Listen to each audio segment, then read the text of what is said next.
Social media ప్లాట్ఫారాలు తొలినాళ్లలో స్నేహహస్తాన్ని దాచినాయి. చాలా స్నేహహస్తాన్ని చాచినాయి, దాచడం కాదు. Facebook స్టార్టింగ్లో నేను ఎంటర్ అయినప్పుడు చాలామంది మిత్రులు తగిలారు, మిత్రులు కలిశారు.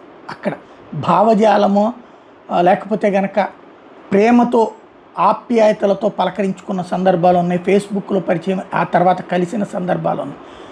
తర్వాత సీన్ కట్ చేస్తుంటే ఇప్పుడు రాజకీయాలకు అతీతంగా ఉండేటటువంటి ఫేస్బుక్ సోషల్ మీడియా ప్లాట్ఫారాలు ఇప్పుడు అన్నిట్లో కూడా రాజకీయాలు చొప్పించేశారు.